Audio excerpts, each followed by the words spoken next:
بسم اللہ الرحمن الرحیم۔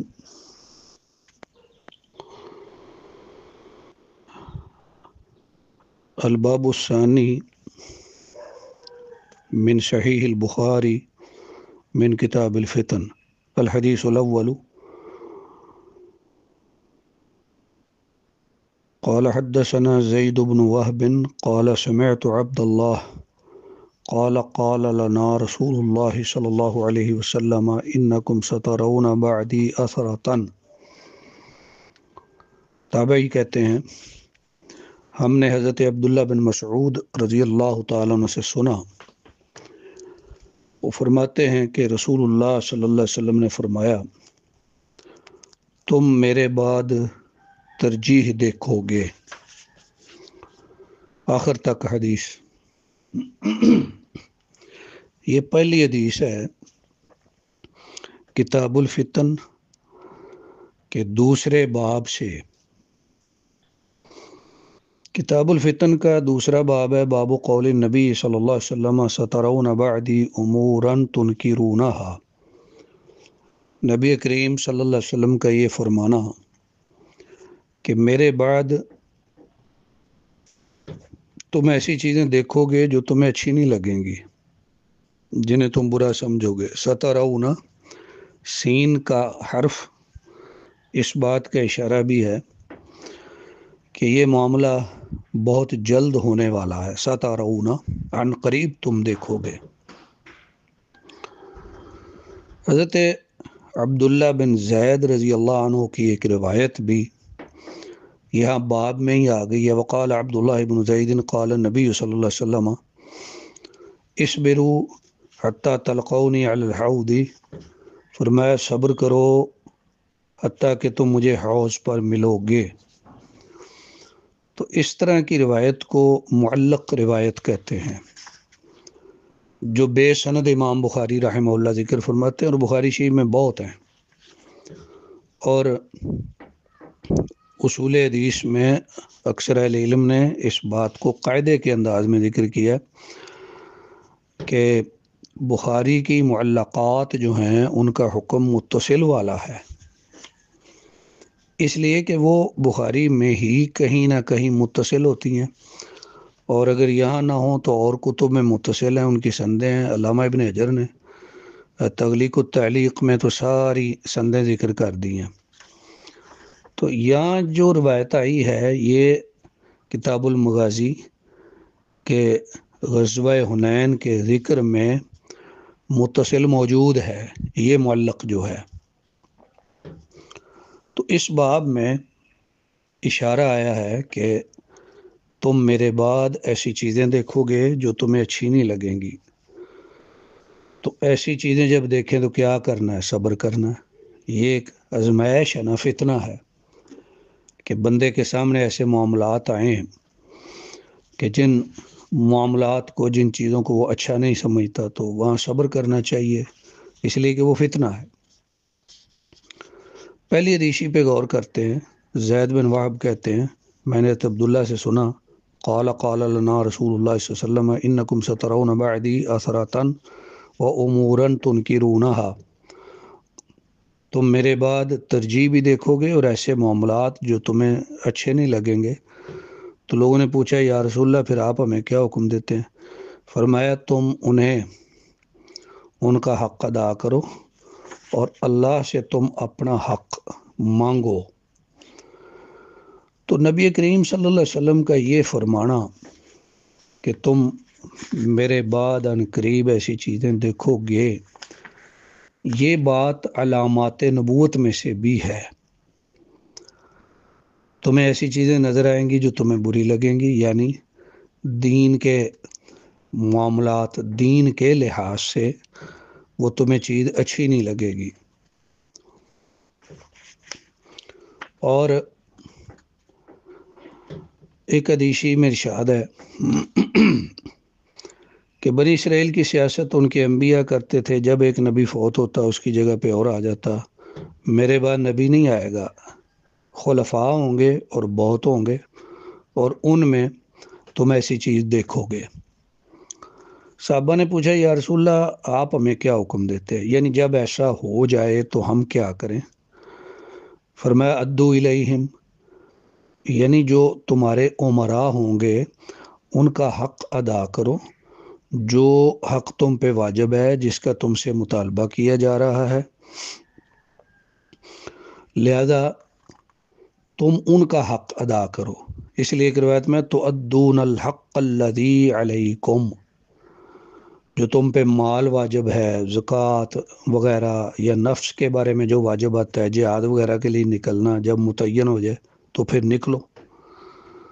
یہ نہ کہو کہ حکمران میں فلاں فلاں چونکہ غلطی ہے اس لیے ہم نے اس کی فرما برداری نہیں کرنی، ہم نے نکلنا ہی نہیں۔ نکلو، اس کی بات مانو، اور جو تمہارا حق ہے وہ اللہ سے مانگو، اللہ تعالیٰ سے سوال کرو کہ اللہ ان کے ذہن میں تمہارے لیے انصاف ڈال دے، یا اللہ سے مانگنے کا مطلب ہے کہ اللہ تمہیں ان کے بدلے میں بہتر امراء اور حکمران دے دے۔ تو یہ عام مخاطبین جو ہیں، یعنی حدیث شریف کا خطاب عام ہے۔ یہ ہم اس لیے کہہ رہے ہیں کہ بعض اہل علم کا خیال ہے کہ نبی کریم صلی اللہ علیہ وسلم نے یہ بات انصار کو مخاطب کر کے فرمائی تھی، تو یہ حدیث شریف فضائل انصار میں آتی ہے۔ تو وہ پچھلی جو معلق روایت ہے عبداللہ بن زید والی، وہ بھی اسی طرح ہے، وہ انصار کے لیے مخاطب کر کے آپ نے خاص فرمایا تھا۔ لیکن انصار کو خاص مخاطب کرنے کا یہ مطلب نہیں ہے کہ یہ ان کے ساتھ ہی ہوگا، ترجیح وغیرہ کا معاملہ مہاجرین کے ساتھ بھی ہو سکتا ہے، اور ہوا ہے مہاجرین کے ساتھ بھی، انصار کے ساتھ بھی۔ اور پھر یہ ہے کہ شریعت میں ایک اصول ہے نا، العبرۃ بعموم اللفظ لا بخصوص السبب، خاص سبب بھی ہو یا خاص مطلب مخاطب لوگ ہوں تو اعتبار عام الفاظ کا رہتا ہے۔ نبی صلی اللہ علیہ وسلم نے گویا ان الفاظ میں ساری امت کو مخاطب کیا ہے۔ اس لیے ایک حدیث شریف طبرانی میں ہے، حضرت یزید بن سلمہ الجعفی رضی اللہ تعالیٰ عنہ کہتے ہیں میں نے کہا یا رسول اللہ اگر ایسے امراء آ جائیں کہ جو آقا ہم پہ لازم ہے وہ لے لیں، لیکن جو ہمیں ملنا چاہیے وہ ہمیں نہ دیں، تو کیا ہم ان سے لڑیں؟ فرمایا نہیں۔ مسلم شریف کی حدیث ہے ام سلمہ کی مرفوع ہے، فرمایا امراء ہوں گے جن میں اچھائی اور برائی ہوگی، تو جو کوئی برائی دیکھے اور اس کو ناپسند کرے تو سمجھو وہ بری ہو گیا، اور جس نے رد کیا اس نے درست کیا۔ لیکن غلط وہ ہے جو راضی ہو جائے اور ان کے پیچھے پیچھے لگا رہے۔ لوگوں نے کہا یا رسول اللہ کیا ہم ان سے نہ لڑیں؟ ایک روایت میں تلوار کے ذریعے، فرمایا نہیں، لڑنا نہیں۔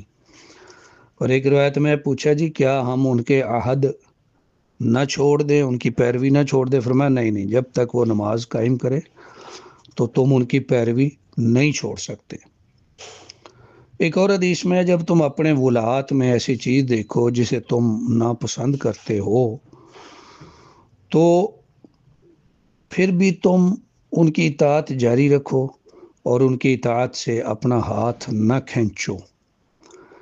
لہذا ان حدیث میں جو آگے بھی آ رہی ہیں، اس باب میں 6 حدیثیں ہیں، یہ بتایا جا رہا ہے کہ اطاعت ضروری ہے اور اطاعت سے نکلنا فتنے کا باعث بنے گا۔ ایک حدیث شریف میں ہے مسند اسماعیلی میں حضرت ابو عبیدہ بن الجراح سے مروی ہے، وہ حضرت عمر سے نقل کرتے ہیں مرفوع، رسول اکرم نے فرمایا میرے پاس جبریل آئے، کہا آپ کی امت آپ کے بعد فتنوں میں مبتلا ہوگی۔ تو میں نے کہا کہاں سے؟ انہوں نے کہا جی امراء کی جانب سے اور قراء کی جانب سے۔ امراء لوگوں کے حقوق روکیں گے اور اپنے حق مانگیں گے، لہذا فتنہ پیدا ہوگا، اور جو قراء ہوں گے نا وہ امراء کے پیچھے لگیں گے، فائدے اٹھائیں گے، عوام کا فائدہ نہیں ہوگا۔ تو میں نے کہا کہ پھر اس معاملے میں بچنا کیسے ہے؟ فرمایا رکنا ہے، صبر کرنا ہے، ان کے حق دے دو اگرچہ وہ تمہارے حق روکیں۔ تو اس سے پتہ چلتا ہے کہ بہت بڑا فتنہ اور آزمائش ہے حکمران کی مخالفت کرنا، اور اس کے خلاف خروج، بلکہ صبر اور برداشت جو ہے وہ ضروری ہے۔ دوسری حدیث حضرت ابن عباس سے نبی کریم صلی اللہ علیہ وسلم نے فرمایا جو اپنے امیر سے کچھ ناپسند کرے صبر کرے، اس لیے کہ جو سلطان سے ایک شبر اطاعت سے نکلا وہ جاہلیت کی موت مرا۔ تیسری حدیث میں حضرت ابن عباس رضی اللہ عنہ سے ہی مروی ہے، فرماتے ہیں نبی کریم صلی اللہ علیہ وسلم نے فرمایا جو اپنے امیر میں کوئی چیز دیکھے جسے وہ ناپسند کرتا ہے تو اس پہ صبر کرے، اس لیے کہ جو جماعت سے ایک بلشت جدا ہوا فوت ہو گیا، اللہ ضرور فوت ہوا جاہلیت کی موت۔ پہلی روایت میں جو سلطان سے نکلا، اور دوسری میں من فارق الجماع، جس نے جماعت کو چھوڑا، جماعت سے نکلا۔ یہ دونوں حدیثیں ملتی جلتی ہیں، البتہ ان میں ایک فرق ہی ہے، دونوں ابن عباس سے مروی ہیں۔ فرق یہ ہے کہ پہلی میں حدثنا مسدد اور اس کے بعد عن عبد الوارث عن الجعد عن ابی رجاء عن ابن عباس عن النبی صلی اللہ علیہ وسلم، ساری روایت عن کے ساتھ ہے، معنعن، جبکہ دوسری کی سند ہے حدثنا ابو النعمان قال حدثنا حماد بن زید عن الجعد ابی عثمان حدثنا ابو رجاء العطاردی قال سمعت ابن عباس۔ تو اس میں عن الجعد کے علاوہ تحدیث اور سماع کا ذکر ہے، یہ فرق ہے۔ تو فرمایا جو اپنے امیر سے کوئی چیز ناپسند کرے صبر کرے، اس پر صبر کرے، اس لیے کہ جو سلطان سے نکلے، سلطان یعنی جسے حکمران بنایا گیا ہے اور اہل اسلام اسے تسلیم کرتے ہیں، اور دوسری روایت میں جو جماعت سے نکلے، ایک شبر، شبر کیا ہے؟ بلشت، ہاتھ کو آپ کھولیں گے، دو انگلیاں، ساری انگلیاں کھل جائیں تو چھوٹی انگلی اور انگوٹھے کے درمیانی حصہ، یہ سارا بلشت کہلاتا ہے۔ تو مراد ہے اس کی اطاعت سے نکلنا، یا اس کی نافرمانی کرنا، یا اس سے لڑائی کرنا۔ اور مفارقت نکلنے سے مراد جو بیعت یا ہمارا عہد چل رہا ہے سلطان کے ساتھ یا جماعت کے ساتھ، اس کو توڑنے کی کوشش کرنا، گو وہ معمولی کوشش کیوں نہ ہو۔ اسی لیے تو شبر بلشت کا لفظ بولا کہ معمولی کوشش کیوں نہ ہو، اس لیے کہ اس حوالے سے جو معمولی فتنے ہوتے ہیں نا، وہ بھی آہستہ آہستہ بڑے دور چلے جاتے ہیں۔ قرآن نے کہا الفتنہ تو اشد من القتل، فتنہ قتل سے بھی زیادہ سخت ہوتا ہے۔ تو فرمایا جو سلطان سے نکلا یا جو جماعت سے نکلا، ماتا میتا جاہلیہ، وہ جاہلیت کی موت مرا۔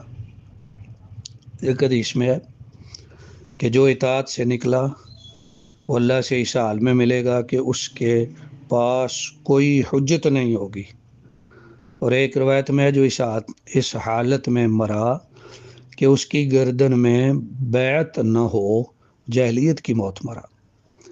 تو الا ماتا، یہ جو استثناء ہے، یہ جو استثناء ہے بمعنی استفہام انکاری ہے کہ اور کیا ہوگا سوائے اس کے کہ وہ جاہلیت کی موت مرے گا، عاصی ہو کے مرے گا۔ لہذا اس کی یہاں پہ حوصلہ شکنی کی گئی جماعت کو چھوڑنے کی، امام سے نکلنے کی، سلطان کے خلاف خروج کی۔ تو اب اس میں سوال یہ ہے کہ سلطان کے خلاف خروج اگرچہ وہ ظلم بھی کرتا ہو تو اہل علم کا اجماع ہے کہ سلطان کی اطاعت واجب ہے، اس کے ساتھ مل کے جہاد کرنا ہے، اس کی اطاعت خروج سے بہتر ہے، اس لیے کہ خروج میں خون ریزی اور کئی خرابیاں آئیں گی جن کو دین پسند نہیں کرتا۔ لہذا جس حد تک وہ انسان برداشت کرے اور امیر کی اطاعت کرے۔ تو یہ احادیث جو ہیں دوسری تیسری اور پہلی روایت معلق آپ اگر ڈال لیں تو پھر 4 ہو گئیں، اس کے بعد گویا 5ویں حدیث ہے بلکہ چوتھی ہے، حضرت بسر بن سعید عن جنادہ ابن ابی امیہ قال دخلنا، کہتے ہیں جی ہم گئے حضرت عبادہ بن صامت رضی اللہ عنہ کے پاس جو کہ بیمار تھے، تو جاتے ہی کہا کہ اللہ آپ کو درست کرے، آپ کے جسم میں عافیت عطا کرے، آپ ہمیں ایک حدیث تو سنائیں کہ جس سے اللہ آپ کو نفع دے، جو آپ نے نبی صلی اللہ علیہ وسلم سے سنی ہو۔ فرمایا نبی صلی اللہ علیہ وسلم نے ہمیں بلایا، ہم نے آپ کی بیعت کی، تو آپ نے جو ہم سے بیعت لی اس میں تھا کہ سمع و طاعت پہ بیعت کریں، اور ہم اپنی منشت و مکرہ میں، عسر اور یسر میں، اپنے اوپر اس ترجیح میں اطاعت کریں گے، اور جو امر کے اہل ہیں ان کی مخالفت نہیں کریں گے، الا یہ کہ تم کفر بواہ دیکھو جس پر تمہارے پاس اللہ کی طرف سے برہان ہو۔ تو یہ حدیث شریف جو ہے بخاری میں ہے، اور کچھ حصہ اس کا صحیح مسلم میں بھی ہے۔ اللہ جب تابعی اور ان کے ساتھی داخل ہوئے صحابی کے پاس تو کہا اصلحک اللہ، اللہ آپ کو صحیح کرے، یہ ایک دعا ہے۔ تو دعا جس سے آپ نے کچھ طلب کرنا ہے اس کو آپ دعا بھی دیں، یہ اچھی بات ہے۔ اب صحابی سے وہ حدیث شریف طلب کر رہے ہیں، علم طلب کر رہے ہیں، تو جس سے آپ نے علم طلب کرنا ہے اس کو آپ دعا دیں، لہذا یہ مستحب عمل ہے، اچھی بات ہے۔ حضرت عبادہ بن صامت نے یہ جو فرمایا نا نبی صلی اللہ علیہ وسلم نے ہمیں بلایا تھا، تو اس سے مراد ہے عقبہ کی رات، عقبہ جس کو بیعت عقبہ کہتے ہیں، جو یثرب سے لوگ مکہ گئے تھے، بیعت کی تھی۔ تو کہتے ہیں وہاں جب ہم نے رسول اکرم صلی اللہ علیہ وسلم کے ہاتھ پہ بیعت کی تو آپ نے فرمایا کہ یہ بیعت تمہاری ہے سمع پر اور طاعت پر، امیر کی بات سننی اور ماننی ہے، منشت میں ہو مکرہ میں ہو، منشت جب خوش ہوں آپ، مکرہ جب ناخوش ہوں۔ ناخوش بندہ کب ہوتا ہے؟ جب جو کہا جا رہا ہے اس پہ عمل کرنے سے عاجز ہو، یا ایسا کام کہا جا رہا ہے جو کرنا پسند نہیں، یا سستی ہے، مشقت ہے۔ تو سستی اور مشقت جو ہے یہ لفظ منشت کے مقابل میں آ جائیں گے، اور یہاں یہ بھی فرمایا وعسرنا ویسرنا، تنگی ہو یا آسانی ہو، بات ماننی پڑے گی۔ واسرتن علینا، اگر ہم پہ ترجیح بھی دی جائے تو پھر بھی ماننی پڑے گی۔ آپ یہ نہیں کہہ سکتے کہ آپ نے چونکہ انہیں ترجیح دی ہے، فلاں فلاں کو یہ دیا، ہمیں نہیں دیا، ہم آپ کی بات نہیں مانیں گے، نہیں، بات ماننی پڑے گی۔ وَأَلَّا نُنَازِعَ الْأَمْرَ أَهْلَهُ، جو حکومت والے ہیں، ذمہ داران ہیں، والیان ریاست ہیں، عمراء ہیں، ان سے جھگڑا نہیں کرنا، یہ نہیں کہنا کہ ہم نے یہ نہیں کرنا، وہ نہیں کرنا، بلکہ سنو اور اطاعت کرو۔ ہاں یہاں یہ فرمایا کہ تم کفر بواہ دیکھو، بواہ باہ یبوحو سے نکلا ہے، نمایاں چیز کو کہتے ہیں۔ امام خطابی رحمہ اللہ کا خیال ہے کہ یہ بواہ جو ہے نا، اس کا واو را سے بدلا ہے، اور یہ براح ہے، براح، اور براح اس زمین کو کہتے ہیں جو بالکل چٹیل اور صاف ہو، جس کے اوپر نہ عمارت ہو، نہ کوئی بندہ ہو، صاف چٹیل زمین، مطلب بالکل کھلا واضح واضح۔ تم اگر کفر دیکھو تو پھر تم جو ہے نا اطاعت میں کمی کر سکتے ہو۔ ایک حدیث شریف میں ارشاد ہے، علامہ ابن حجر فتح الباری میں فرماتے ہیں کہ ایک حدیث ہے، طبرانی، حاکم اور مسند امام احمد میں بھی ہے، کہ رسول اکرم صلی اللہ علیہ وسلم نے فرمایا کہ تمہارے معاملات کے والی بنیں گے میرے بعد کچھ ایسے لوگ جن میں اچھائیاں بھی ہوں گی، برائیاں بھی ہوں گی، تو اس کی اطاعت نہ کرنا جو اللہ کی نافرمانی کرے۔ اور ابن ابی شیبہ میں ہے کہ جو برائیوں والے ہوں اور اچھائیاں نہ ہوں تو تم ان کی اطاعت نہ کرو۔ بہرحال ان روایات کا اپنا مرتبہ ہے۔ جو بخاری شریف کی یہاں روایت ہے یہ بالکل واضح ہے کہ منشت و مکرہ، عسر و یسر میں ماننی پڑے گی بات۔ ہاں کفر بواہ ہو، کیسا کفر بواہ؟ عندکم من اللہ فیہ برہان، تمہارے ہاتھ میں اللہ کی طرف سے برہان ہو. برہان کہتے واضح دلیل کو، یعنی قرآن پاک کی کوئی آیت ہے، کوئی حدیث شریف ہے بالکل واضح، وہ اس کا انکار کر رہا ہے، وہ اس کا کفر کر رہا ہے. ایسی واضح دلیل کہ جس میں کسی تأویل یا دیگر معنی کی گنجائش نہیں ہے. بس اوقات کوئی بندہ کوئی اور معنی ملحوظ رکھ کے، جس کو تعویل کہتے ہیں، کوئی کام کرتا ہے تو آپ اسے غلط نہیں کہہ سکتے، آپ اس پر کفر کا فتویٰ نہیں لگا سکتے. اس لیے فرمایا برہان، ایسی واضح دلیل ہو کہ جس میں کوئی شبہ نہ ہو، کوئی اشکال نہ ہو، کوئی تنازع کی شکل نہ ہو. تو پھر تم کیا کر سکتے ہو؟ تم یہی کر سکتے ہو کہ اسے پھر کہو کہ لا طاعۃ لمخلوق فی معصیۃ الخالق، کہ جہاں خالق کی نافرمانی ہو رہی ہے اس شکل میں مخلوق کی اطاعت نہیں ہوگی. تو بہرحال اس میں بھی حتی الامکان انسان کو فتنے سے بچنا چاہیے.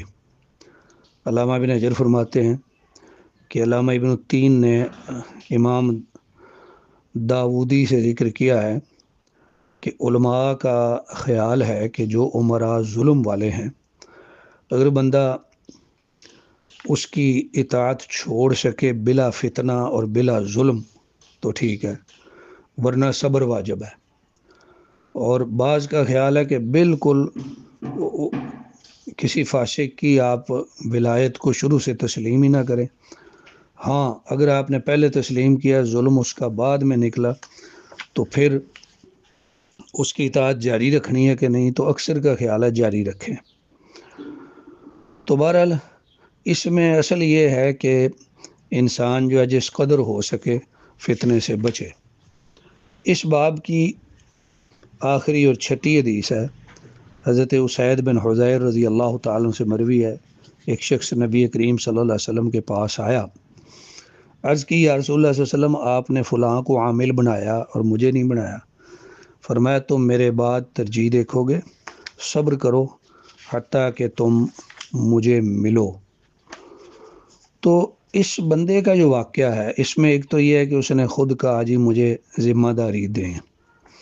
تو نبی صلی اللہ علیہ وسلم نے ایک اصول یہ بنایا تھا اور واضح بھی فرمایا کہ جو خود مانگے اس کو نہ دیں. تو یہاں فرمایا تو میرے بعد ترجیح دیکھو گے، مطلب یہ ہے کہ میرے ہاں ترجیح نہیں ہے کہ میں کسی نااہل کو ذمہ داری دے دوں اور اہل کو نہ دوں. میرے ہاں ایسا نہیں ہے، میرا نظام درست چل رہا ہے. میرے بعد تم ایسا دیکھو گے. اور یہ استثناء جو ہے مطلب یہ بات بعد کے لحاظ سے ہے، دنیاوی معاملات میں آپ کے بعد ایسا ہوگا. اور اگر ایسا ہوتا ہے تو رسول اکرم صلی اللہ علیہ وسلم نے واضح فرمایا کہ صبر کرو حتیٰ کہ تم مجھے آ کے حوض پر ملو گے. تو اس حدیث شریف کے ساتھ ہی یہ دوسرا باب کتاب الفتن کا ختم ہوا. اللہ تعالی ہمیں نبی کریم صلی اللہ علیہ وسلم کی حدیث شریف پر عمل کی توفیق عطا فرمائے، آمین. وآخر دعوانا ان الحمدللہ رب العالمین. آخر میں تیسری اور چوتھی حدیث کے بارے میں عرض کرتا ہوں جو میں نے تشریح میں بات کی ہے. دونوں حضرت ابن عباس سے مروی ہیں. پہلی میں سند عنعنا کے ساتھ ہے اور دوسری میں تحدیث و سماع کی صراحت ہے. امام بخاری رحمہ اللہ کی خوبی ہے کہ کسی حدیث میں عنعنا ہو سند میں تو ساتھ ہی اضافی روایت بیان کر کے تحدیث اور سماع کی صراحت کے ساتھ تقویت دیتے ہیں. البتہ یاد رکھنا چاہیے کہ بخاری شریف میں جو روایات عنعنا والی ہیں وہ بھی صحت میں کسی طرح کم درجے کی نہیں ہیں.